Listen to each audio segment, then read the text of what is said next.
Dubai শব্দটি শুনলেই আমাদের মনে ভেসে ওঠে উঁচু উঁচু ঝা চকচকে সব বিল্ডিং, নামি দামি সব গাড়ি আর বিলাসবহুল জীবনযাপন। কিন্তু আপনি জানেন কি, ১৯৭০ সালের পূর্বেও এই জায়গাটি ছিল শুধু ধু ধু এক মরুভূমি আর সাধারণ এক জেলে পল্লী। কিভাবে এক টুকরো ধু ধু এই মরুভূমি আজ হয়ে উঠল পৃথিবীর বুকে ধনীদের এক নম্বরের পছন্দের শহর? জানা অজানার আজকের ভিডিওতে জানব দুবাইয়ের উত্থানের পুরো ইতিহাস। তো চলুন শুরু করা যাক আজকের ভিডিও নাম্বার ৮।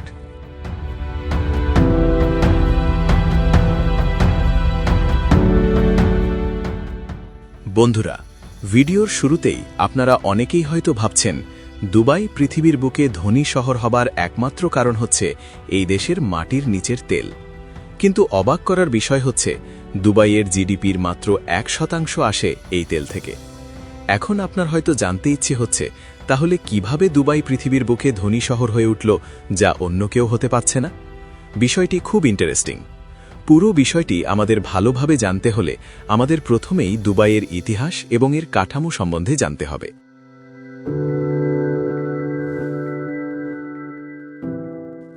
বন্ধুরা, পৃথিবীর ম্যাপে যদি আপনি খেয়াল করেন তবে আপনি দেখতে পাবেন বাংলাদেশ থেকে পশ্চিম দিকে অবস্থিত ইউনাইটেড আরব আমিরাত বা ইউএই দেশ, যা আরব উপদ্বীপের পূর্ব প্রান্তে অবস্থিত।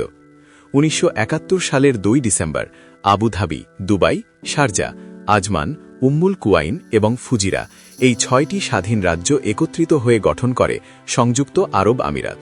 এবং ১৯৭২ সালের ১০ ফেব্রুয়ারি রাস আল খাইমা সংযুক্ত আরব আমিরাতের সাথে যোগ দেয়। ফলে সর্বমোট ৭টি রাজ্য নিয়ে গঠিত হয় সংযুক্ত আরব আমিরাত। অন্যান্য দেশের মতোই সংযুক্ত আরব আমিরাতে রয়েছে প্রধানমন্ত্রী এবং রাষ্ট্রপতি। তবে এই দেশের প্রধানমন্ত্রী এবং রাষ্ট্রপতি নির্বাচনের প্রক্রিয়া কিছুটা ভিন্ন। যে ৭টি দেশ নিয়ে সংযুক্ত আরব আমিরাত গঠিত, সেই ৭টি দেশের সম্মতিক্রমে আবুধাবির যিনি রাজা থাকবেন তিনি সবসময় সংযুক্ত আরব আমিরাতের প্রেসিডেন্ট বা রাষ্ট্রপতি হবেন, আর দুবাইয়ের রাজা হবেন প্রাইম মিনিস্টার বা প্রধানমন্ত্রী। তাই আপনি খেয়াল করলে দেখবেন যে ইউএই বা সংযুক্ত আরব আমিরাত দেশটির ক্ষমতা সবসময় আবুধাবি ও দুবাইয়ের মধ্যেই সীমাবদ্ধ। ফলে আপনি সংযুক্ত আরব আমিরাতের একদিকে যেমন এরকম ঝাঁ চকচকে চিত্র দেখতে পাবেন, অপরদিকে আপনি এইরকম করুণ চিত্র দেখতে পাবেন।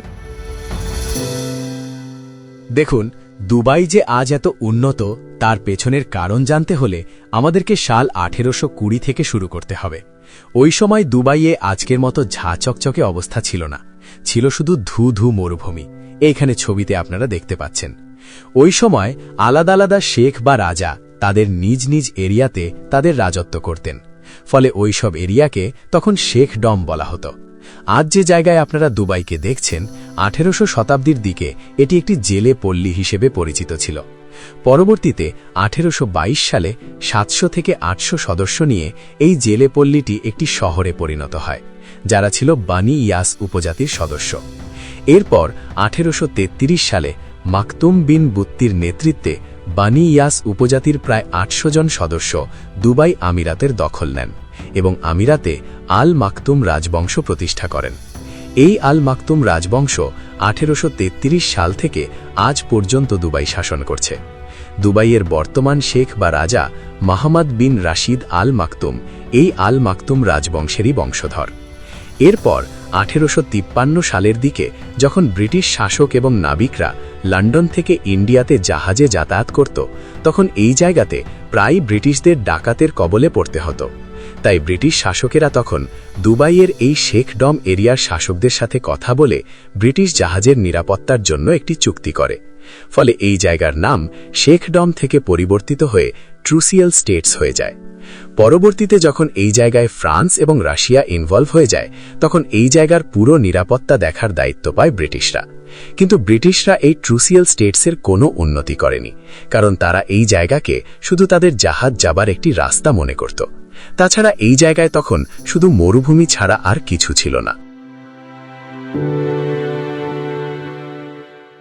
যাই হোক, দুবাইয়ের আসল ভাগ্য পরিবর্তন হয় ১৯৫৮ সালে, যখন শেখ রাশিদ বিন সায়েদ আল মাকতুম দুবাইয়ের শাসক হন। তিনি ১৯৫৯ সালে ইউরোপ ভ্রমণ করেন এবং সেখানকার অবকাঠামো দেখে প্রভাবিত হন এবং সিদ্ধান্ত নেন যে তিনি দুবাইকে পুরো বিশ্বের কাছে এক আকর্ষণীয় শহরে পরিণত করবেন। এর ফলে তিনি দুবাইয়ের সমুদ্র বন্দরকে আরও বড় ও গভীর করেন, যেন বড় বড় জাহাজ দুবাইয়ে আসতে পারে। এই কাজের জন্য তিনি প্রচুর অর্থ ব্যয় করেন, যেটা তখনকার সময়ে সবার নিকট একটা উপহাসের বিষয়ে পরিণত হয়। কিন্তু তারপরেও শেখ রাশিদ বিন সায়েদ আল মাকতুম এই প্রজেক্ট চালু রাখেন। এরপর 1966 সালে দুবাইয়ে তেলের খনি আবিষ্কৃত হয়, কিন্তু যে পরিমাণ তেল খনি থেকে পাওয়া যাচ্ছিল তা অন্যান্য তেল সমৃদ্ধ দেশের তুলনায় অনেক কম ছিল। শেখ রাশিদ বিন সায়েদ আল মাকতুম ওই সময় বুঝতে পেরেছিলেন যে এই তেল একসময় শেষ হয়ে যাবে, ফলে এই তেল বিক্রির অর্থ তিনি তার দেশের উন্নতির পেছনে ব্যয় করতে লাগলেন। ওই সময় শেখ রাশিদ বিন সায়েদ আল মাকতুম একটা কথা বলেছিলেন, যেটা আজও বিখ্যাত। তিনি বলেছিলেন, আমার দাদা উট চড়তেন, আমার বাবাও উট চড়তেন, আমি মার্সিডিস চালাই, আমার ছেলে ল্যান্ড রোভার চালায়, তার ছেলে ল্যান্ড রোভার চালাবে, কিন্তু তার ছেলে আবার উট চালাবে। এই কারণে তিনি দুবাইকে এমন এক পর্যায়ে নিয়ে যেতে চেয়েছিলেন যেন পরবর্তীতে দুবাইকে কখনো তেলের ওপর নির্ভরশীল হতে না হয়। এই সময় আরও কিছু উল্লেখযোগ্য ঘটনা ঘটে, যেমন এই সময় ব্রিটিশরা দুবাই ছেড়ে চলে যায়, কারণ দুবাইয়ের সিকিউরিটি মেইনটেইন করতে গিয়ে ব্রিটিশদের প্রচুর অর্থ ব্যয় হচ্ছিল। ফলে 1968 সালে ব্রিটিশরা দুবাই ছেড়ে চলে যায় এবং এরপর 1971 সালের 2 ডিসেম্বর শেখ রাশিদ বিন সায়েদ আল মাকতুম বাকি প্রতিবেশী আরব রাজ্যের শাসকদের সাথে কথা বলে ইউনাইটেড আরব এমিরেটস গঠন করে, যেখানে পরবর্তীতে 1972 সালের 10 ফেব্রুয়ারি রাস আল খাইমা রাজ্য যুক্ত হয়ে মোট 7টি রাজ্য মিলে ইউনাইটেড আরব এমিরেটস গঠিত হয়। দেখুন, যখন কোনো জাহাজ এক জায়গা থেকে আরেক জায়গায় ভ্রমণ করে বা পণ্য পরিবহন করে, তখন যাত্রাপথে বিভিন্ন প্রয়োজনে বিভিন্ন বন্দরে জাহাজকে থামতে হয়। তো এইখানে দেখতে পাচ্ছেন যে দুবাই এমন এক অবস্থানে রয়েছে যেখান দিয়ে বিভিন্ন জাহাজকে যাওয়া আসা করতে হয়। তো শেখ রাশিদ এই গুরুত্বকে বুঝতে পেরে 1972 সালের 5 অক্টোবর পোর্ট রাশিদ তৈরি করেন। এর ফলে দুবাইয়ে ব্যাপক আকারে অর্থনৈতিক কর্মকাণ্ড শুরু হয়। যেমন ধরুন, আপনার বাসার পাশে যদি কোনো বন্দর বা এয়ারপোর্ট তৈরি হয়, তবে আপনি দেখবেন সেই বন্দর বা এয়ারপোর্টকে কেন্দ্র করে নতুন ব্যবসা প্রতিষ্ঠান, স্কুল, কলেজ, অফিস, হোটেল ইত্যাদি তৈরি হবে। অর্থাৎ অর্থনৈতিক কর্মকাণ্ড শুরু হবে এবং ওই অঞ্চল উন্নত হবে। ঠিক তেমনি পোর্ট রাশিদ তৈরি হবার ফলে দুবাইয়ের অর্থনৈতিক উন্নতি শুরু হয়। এই উন্নতি দেখে পরবর্তীতে 1979 সালে পোর্ট রাশিদ থেকে কিছু দূরে পোর্ট জেবেল আলী নির্মাণ করা হয়। যদিও জেবেল আলী পোর্ট বা বন্দর 1979 সালে তৈরি হয়েছিল, কিন্তু এই পোর্টকে আজও মিডল ইস্টের সবচেয়ে বড় পোর্ট বলে মানা হয়। যখন এইভাবে দুবাই উন্নতি করছিল, তখন শেখ রাশিদ আরও একটি গেম চেঞ্জিং সিদ্ধান্ত নেন। তিনি পোর্ট জেবেল আলীকে কমার্শিয়ালি ফ্রি জোন ঘোষণা করেন, অর্থাৎ যে কোনো জাহাজ এই বন্দরে থামতে পারবে এবং জাহাজে তেল রিফিল বা পণ্য লোড আনলোড করতে পারবে, কিন্তু এতে ওই জাহাজকে কোনো ট্যাক্স বা কর দিতে হবে না। এই সিদ্ধান্তের ফলে ওই বন্দরে জাহাজের আনাগোনা অনেক বেড়ে যায়, ফলে ওই অঞ্চলের অর্থনৈতিক কর্মকাণ্ডও বেড়ে যায় এবং দুবাই আরও উন্নত হতে থাকে। এর ফলে দুবাইয়ের জিডিপির প্রায় 34% এই বন্দর দুটি থেকে আসতে থাকে। পাশাপাশি দুবাইয়ের ডেভেলপের জন্য বিভিন্ন দেশ থেকে উচ্চ দক্ষতা সম্পন্ন মানুষদের দুবাইয়ে আনা হয়। যাই হোক, শেখ রাশিদ দুবাইয়ে বন্দর উন্নতির পাশাপাশি আরও একটি গেম চেঞ্জিং সিদ্ধান্ত নিয়েছিলেন, আর তা ছিল এয়ার এমিরেটস এয়ারলাইন্স চালু করেন। ওই সময় পাকিস্তানের করাচি বিমানবন্দর ছিল বড় এবং ব্যস্ততম একটি বিমানবন্দর। এটি দেখে শেখ রাশিদও দুবাইয়ে একটি বিমানবন্দর তৈরি করার সিদ্ধান্ত নেন এবং 1985 সালে এয়ার এমিরেটস এয়ারলাইন্স তৈরি করেন। পাশাপাশি তিনি আরও একটি কাজ করেন, আর তা ছিল এয়ার এমিরেটসকে ট্যাক্স ফ্রি ও বিমানের ভ্রমণকে আরও আরামদায়ক করেন। পাশাপাশি এয়ার এমিরেটসের মেইনটেনেন্স করার জন্য আলাদাভাবে অর্থও ব্যয় করেন। এর ফলে বিভিন্ন দেশের মানুষ এই এয়ার এমিরেটস বিমানে ভ্রমণ করা শুরু করে। এইসব নানান উদ্যোগ ও সুযোগ সুবিধার ফলে বিভিন্ন দেশ থেকে মানুষ দুবাইয়ে আসতে এবং থাকতে শুরু করে। এর ফলে দুবাই আশেপাশের দেশগুলির তুলনায় দ্রুত অর্থনৈতিকভাবে উন্নতি করতে শুরু করে। যেহেতু দুবাইয়ে বিভিন্ন দেশ থেকে মানুষ আসতে এবং থাকতে শুরু করে, এই সব কারণে শেখ রাশিদ দুবাইয়ের নিয়মকানুন বাকি দেশগুলোর তুলনায় অনেকটা খোলামেলা করেন, যেন এই দেশে যারা আসবে তারা যেন দুবাইয়ে নিরাপদ ও স্বাচ্ছন্দ্য বোধ করে এবং অনেক বেশি সময় ধরে দুবাইয়ে অবস্থান করে। এরপর ১৯৯০ সালের দিকে শেখ রাশিদ চিন্তা করেন যে যদি দুবাইকে একটি ট্যুরিস্ট প্লেস হিসেবে তৈরি করা হয় এবং পৃথিবীর নানান দেশ থেকে মানুষ দুবাইয়ে আসে এবং অবস্থান করে, তাহলে দুবাইয়ে অর্থনৈতিক অবস্থার আরও উন্নতি হবে। কিন্তু দুবাইয়ে তো মরুভূমি ছাড়া কোনো ট্যুরিস্ট প্লেস নেই, তাহলে ট্যুরিস্টরা কেন দুবাইয়ে আসবে?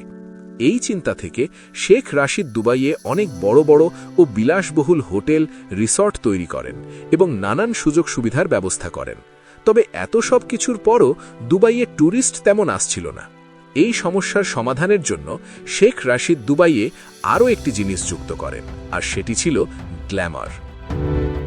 দুনিয়ার যত সব আকর্ষণীয়, জনপ্রিয়, নামিদামি জিনিস, লাক্সারিয়াস আইটেম রয়েছে তা দুবাইয়ে নিয়ে আসেন এবং সহজলভ্য করেন। তবে ৭ই অক্টোবর ১৯৯০ সালে শেখ রাশিদ ৭৮ বছর বয়সে মারা যান। শেখ রাশিদ মারা গেলেও তিনি যে চিন্তাধারা ও ব্যবস্থা দুবাইয়ে প্রতিষ্ঠা করে গিয়েছিলেন সেটা তার ছেলে মোহাম্মদ বিন রাশিদ আল মাকতুম আজও বজায় রেখেছে। যেমন ১৯৯৯ সালের ১ ডিসেম্বর শেখ রাশিদের ছেলে মোহাম্মদ বিন রাশিদের শাসন আমলে কৃত্রিমভাবে তৈরি একটি দ্বীপের উপর বুর্জ আল আরাব নামে ওই সময়ের পৃথিবীর সবচেয়ে বড় হোটেলটি তৈরি করেন, যেটির উচ্চতা ছিল ৩২১ মিটার বা ১০৫৩ ফিট।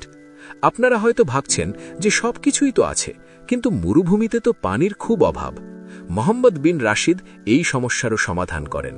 তিনি সমুদ্রের লবণাক্ত পানিকে ফিল্টার করে জনগণ ও ট্যুরিস্টদের জন্য খাবার পানিতে পরিণত করেন। শেখ রাশিদ আগেই দুবাইয়ের পোর্টগুলিকে ট্যাক্স ফ্রি করে দিয়েছিলেন। পাশাপাশি দুবাইয়ে ব্যবসা বাণিজ্য ট্যাক্স ফ্রি করে দেওয়া হয়। পরবর্তীতে পুরো দুবাইকেও প্রায় ট্যাক্স ফ্রি করে দেওয়া হয়। আর এই সব কারণেই পৃথিবীর সব নামিদামি ধনী ব্যক্তিরা তাদের থাকার জন্য দুবাইকে বেছে নিয়েছে। পাশাপাশি বড় বড় সব কোম্পানিগুলোও তাদের হেডকোয়ার্টার দুবাইয়ে শিফট করেছে। আপনারা ভাবছেন যে যদি সব ট্যাক্স ফ্রি করে দেওয়া হয় তাহলে দুবাই এত ধনী হলো কিভাবে আর চলেই বা কিভাবে? আপনার জানার জন্য বলছি, দুবাই সরকারের আয়ের প্রধান উৎস হচ্ছে রিয়েল এস্টেট, পর্যটন শিল্প, ট্রেডিং বা বাণিজ্য, ফিনান্সিয়াল সার্ভিস এবং বিমান সেবা। এর পাশাপাশি তেল থেকেও দুবাই অর্থ আয় করে থাকে, তবে সেটা বাকি সব সার্ভিস থেকে কম। বন্ধুরা, আপনাদের একটি তথ্য দিয়ে রাখি যে দুবাইয়ে কিন্তু কোনো গণতন্ত্র নেই, এইখানে রয়েছে রাজতন্ত্র। কিন্তু তারপরেও এই দেশের জনগণ রাজতন্ত্র বা গণতন্ত্র নিয়ে কখনো আন্দোলন করে না। এর কারণ হচ্ছে দুবাইয়ের সমস্ত জনগণ বিনা পয়সায় প্রায় সমস্ত নাগরিক সুযোগ সুবিধা পেয়ে থাকে, যেমন ফ্রি শিক্ষা, ফ্রি চিকিৎসা, হোম অ্যালাউন্স বা গৃহ ভাতা, কস্ট অফ লিভিং অ্যালাউন্স ইত্যাদি। এছাড়াও বেসরকারি সেক্টরে যারা চাকরি করে তারা যদি ইউনিভার্সিটি ডিগ্রিধারী হন তবে তারা মাসে ৭,০০০ দিরহাম পর্যন্ত স্যালারি টপ আপ পেয়ে থাকে। বন্ধুরা, দুবাইয়ের বর্তমান জনসংখ্যা প্রায় ৪০ লাখের কাছাকাছি। তবে তথ্য বলছে যে দুবাইয়ের মোট জনসংখ্যার প্রায় ৮ থেকে ১০% অর্থাৎ ৩ থেকে ৪ লাখ জনগণ স্থানীয়। বাকি প্রায় সবাই বাইরে থেকে এসে দুবাইয়ে বসবাস করছে। যদিও ৩৬ থেকে ৩৭ লাখ মানুষ বাইরে থেকে এসে দুবাইয়ে বসবাস করছে, কিন্তু এই মানুষদের দুবাইয়ের নাগরিকত্ব দেওয়া হয়নি। শুধু তাদেরকেই দুবাইয়ের স্থানীয় নাগরিক মনে করা হয় যারা ১৯২৫ সালের পূর্বে থেকে দুবাইয়ে বসবাস করছে, অথবা যাদের মাতা পিতা উভয়ই দুবাইয়ের নাগরিক। অনেকে ভাবতে পারেন যে আমিরাতি বা দুবাইয়ের কোনো মহিলাকে বিয়ে করলে হয়তো সিটিজেনশিপ বা নাগরিকত্ব পাওয়া যাবে, কিন্তু এই ক্ষেত্রে শুধুমাত্র মহিলারাই দুবাইয়ের নাগরিকত্ব পায়, তাও বিয়ের ৭ থেকে ১০ বছর পর। যদি বাচ্চা থাকে তবে ৭ বছর পর, আর যদি বাচ্চা না থাকে তবে ১০ বছর পর মহিলারা দুবাইয়ের নাগরিকত্ব পায়। তবে বিয়ের মাধ্যমে পুরুষেরা দুবাইয়ের নাগরিকত্ব পায় না। তবে হ্যাঁ, দুবাইয়ের বাইরের কেউ যদি বড় বিজ্ঞানী, আর্টিস্ট বা ডাক্তার হন এবং তার ১০ বছরের অভিজ্ঞতা থাকে, পাশাপাশি কোনো আন্তর্জাতিক পুরস্কার থাকে এবং যদি কোনো ক্রিমিনাল রেকর্ড না থাকে, তবে সেই ক্ষেত্রে বাইরের লোকদেরকে দুবাইয়ের নাগরিকত্ব দেওয়া হয়। কিন্তু তারপরেও দুবাইয়ে তাদের ভোট দেওয়ার অধিকার দেওয়া হয় না। ভোট দেওয়ার অধিকার শুধুমাত্র দুবাইয়ের স্থানীয় নাগরিকদের দেওয়া হয়। দুবাইয়ের নাগরিকদের প্রচুর সুযোগ সুবিধা দেওয়া হয়। একজন দুবাইয়ের নাগরিক জন্মের পর থেকেই প্রায় মিলিনিয়ার হয়ে যায়। এই সব সুযোগ সুবিধা দুবাইয়ের সব নাগরিকদের এই জন্য দেওয়া হয় যেন সব নাগরিকরা খুশি থাকে কারণ নাগরিকরা যদি খুশি থাকে তাহলে তারা কখনো রাজতন্ত্র নিয়ে প্রশ্ন তুলবে না। যেমন 2011 সালে পুরো মিডল ইস্টে গণতন্ত্রের জন্য প্রোটেস্ট হলেও দুবাইয়ে গণতন্ত্রের জন্য কোনো প্রোটেস্ট হয়নি, কারণ দুবাইয়ের নাগরিকেরা ভালো করেই জানে যে গণতন্ত্র চালু হলে তাদের সকল বিলাসী জীবনযাপন ও সকল নাগরিক সুযোগ সুবিধা হারাতে হতে পারে। তাই দুবাইয়ের নাগরিকরা এই সিস্টেমকে পরিবর্তন করতে চায় না। তো বন্ধুরা, এই ছিল বিশ্বের বুকে দুবাইয়ের ধনী হয়ে ওঠার পেছনের কারণ। আশা করি কিছু তথ্য দিয়ে পুরো বিষয়টি আপনাদের বোঝাতে পেরেছি। যদি কোনো ভুল ত্রুটি হয়ে থাকে তবে ক্ষমা সুন্দর দৃষ্টিতে দেখবেন। কোনো মন্তব্য থাকলে অবশ্যই কমেন্ট করে জানাবেন। তো ধন্যবাদ সবাইকে পুরো সময় জুড়ে জানা অজানা চ্যানেলের সাথে থাকার জন্য। দেখা হবে পরবর্তী ভিডিওতে। ততক্ষণ আল্লাহ হাফেজ।